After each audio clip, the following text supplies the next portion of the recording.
If you've been thinking about planning a trip to Disneyland Paris from Ireland, but you're wondering whether it's actually worth it, then you're in the right place. With flights, hotels, tickets, and food, a Disney holiday gets expensive very quickly. Today, I want to break down the pros, the cons, and whether Disneyland Paris is actually worth it from Ireland. I also want to look at some ways in which we can maybe save some money.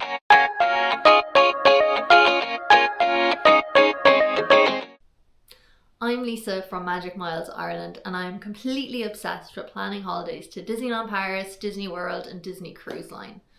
I want to share the knowledge that I've gained from my own experience of booking my trips to help Irish families and couples plan their own stress-free Disney holidays.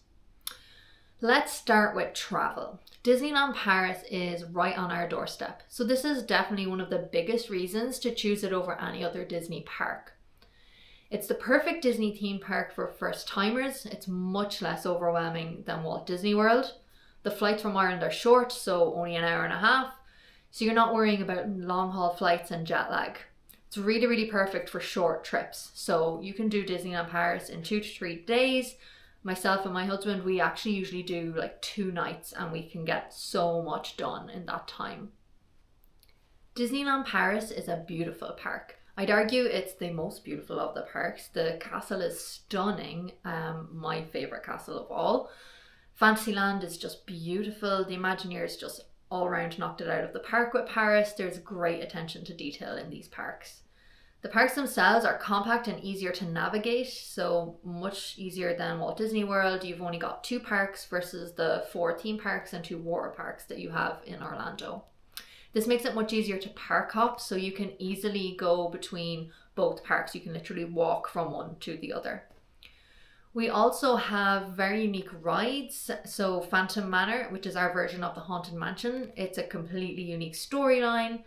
Big Thunder Mountain in Paris, it is arguably the fastest and best version of the ride. We have Hyperspace Mountain instead of just Space Mountain. And it's not just about the rides, there are shows, parades, fireworks, and so much more to experience. The atmosphere in Paris is really magical. Now, onto the cons, the cost. In all honesty, Disney trips are expensive. Disneyland Paris isn't any different. Flights, hotels, tickets, food, merchandise, it all adds up. But Disneyland Paris can be affordable if you plan it properly. The idea is book well in advance. The further out you book, the cheaper that your package is going to be. You can also consider booking an off-site hotel. So you've got the core Disney on-site hotels, but you also have the option of staying at off-site hotels, which are only a couple of minutes from the parks. So for example, I've stayed in the hotel B&B. That was only 10 minutes on their free shuttle to the park. And it actually saved quite a lot of money to stay there and then just get the transport into the parks. So that's something you might want to consider looking into if you kind of want to save a bit of money on accommodation. If you want to stay at a Disney on-site hotel, then maybe look at the value resorts. So that's going to be Hotel Santa Fe or Hotel Cheyenne. They're going to be your value options. But the further out you book those, the best price that you're going to get. So if you're booking really close to the time that you plan to travel, that's when it's going to be expensive. You also need to look at the time of year that you're actually booking for. So you've got certain times of year that are going to be far more expensive. For example, summer, peak time, kids are on holidays, that's when you're going to pay a premium. If you can travel at kind of off-peak times, so maybe winter, between kind of January and March, those type of times tend to be a lot quieter and also a lot cheaper. Also maybe like September time when kids go back to school and into early October, those times tend to be a little bit cheaper and also quieter in the parks. Midweek stays are also going to be a little bit cheaper than staying on the weekend. So I'd recommend that if you can, I'd book a midweek slot.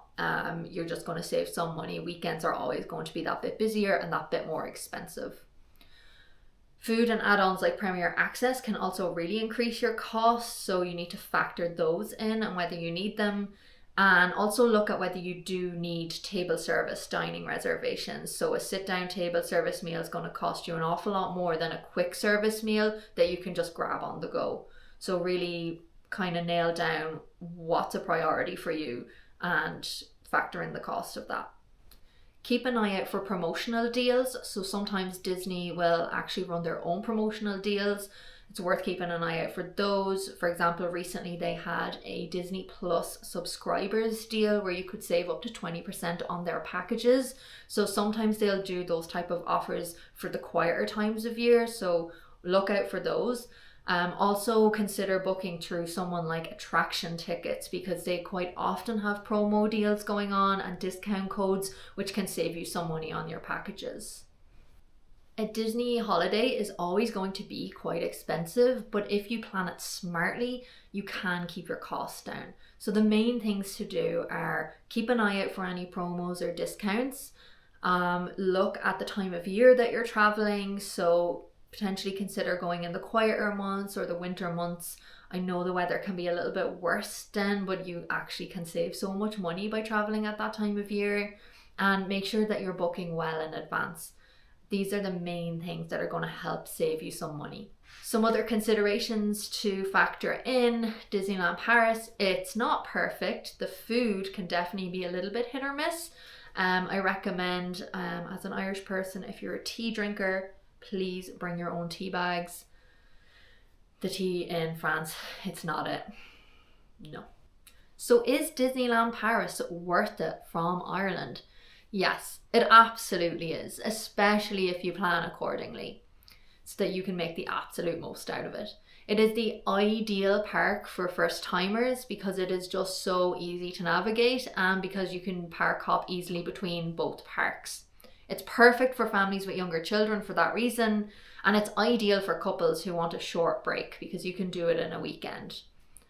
It's ideal to experience the Disney magic but without that Florida level planning. And 2026 is going to be a great year for Disneyland Paris. On the 29th of March, the World of Frozen opens.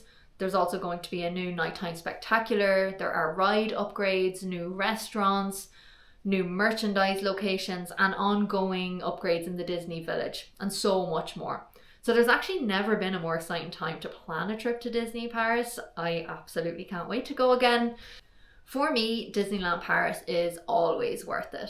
Planning though, it does make all the difference. So if you're planning your first trip, I've actually created a Disneyland Paris first timers checklist. It's completely free to download and you can find the link in the description below. If this video helped you, please do consider giving it a like, and do let me know in the comments if there's particular topics you'd like to see covered on the channel. Thank you so much for watching. See you on the next one, and let's turn your miles into magic.